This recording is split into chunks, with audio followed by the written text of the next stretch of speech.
Our conversation today revolves around a fascinating and thought-provoking concept: divine self-revelation. This topic invites us to delve deeper, to look beyond the surface and to contemplate the mysteries of existence. The purpose of divine revelation is to bring us closer to truth by inviting us to explore realms of knowledge extending beyond the grasp of intuition, the reach of scientific inquiry, and the boundaries of philosophical reasoning. All theists believe in the existence of a higher power that created the universe. Some also believe in such a power that not only created the universe, but continues to actively communicate with us. Some theists also believe that the existence and omnipotence of a creator are discernible intuitively through the manifestations of what has been created. They say that from the complexity of a single cell to the vast expanse of the cosmos, every aspect of the universe bears testament to the presence of a creator. And according to Christian theism, this creator is not a silent observer, an indifferent deity watching the world from a distance. Instead, he is a vibrant, living voice, one that resonates through time and space, speaking to our world through his chosen prophets and, most supremely, through his Son, Jesus Christ. At this point, someone might argue, as skeptics and atheists often do, that there is a lack of concrete scientific evidence for the existence of a creator. They claim that accepting the existence of a creator goes against the principles of scientific methodology. Indeed, such an assumption, they argue, could threaten to undermine the very foundations of science, which are rooted in empirical evidence and logical reasoning. It's important to bear in mind that just because an idea seems absurd at first does not necessarily make it false or impossible. Let's not forget that there was a time when the notion of a spherical Earth was dismissed as pure folly, a ludicrous idea that went against common sense and the evidence of a certain amount of observation.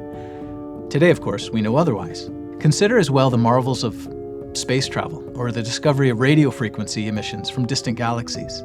These phenomena, though they have always been a part of our reality, were once undetected and unimagined. For centuries, they existed beyond the realm of human perception and comprehension. Yet when brilliant men and women dared to challenge conventional beliefs and hypothesize their existence, they embarked on a journey of discovery, which eventually led them to these remarkable findings.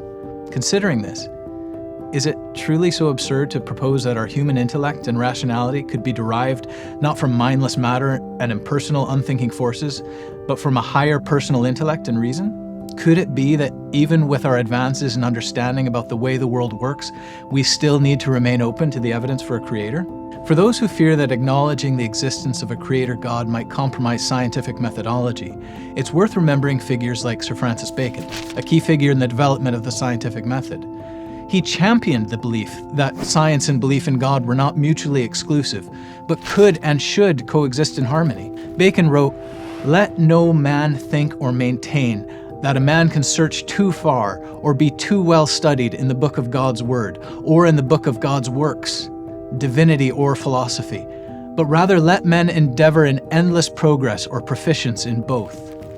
It's interesting to notice that Charles Darwin chose to put this quotation at the front of his book On the Origin of Species in 1859. Let's illustrate this point with the analogy of a car. While it is physically assembled in a factory using raw materials, its origin, in essence, can be traced back to the mind of its inventor, who conceived its idea and design. We know this, of course, by history and by experience, but we also know it intuitively. It is self-evidently true. This perspective resonates with many individuals who find the teachings of Christ and his disciples on the origins of human rationality to be both intuitively and self-evidently true.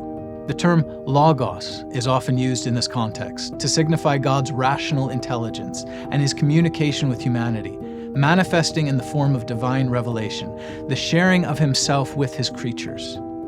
As it says in the Gospel of John, "In the beginning was the Logos, and the Logos was with God, and the Logos was God.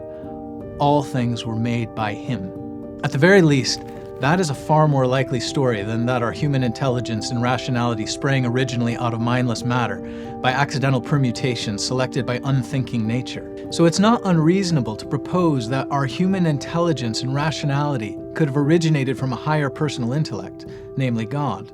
To dismiss the possibility of divine self-revelation outright is to turn a blind eye to the spirit of exploration and open-mindedness, both of which are the very cornerstones of true scientific progress. In fact, embracing this idea can open new dimensions of understanding, offering insights into the intricate interplay between the physical world and the spiritual realm. As we navigate our way through life, questions about our origins and our purpose invariably arise. And when we pause to consider these questions, when we allow ourselves to ponder the mysteries of existence, we often find ourselves drawn to the idea of a higher power, a divine creator who breathed life into the universe.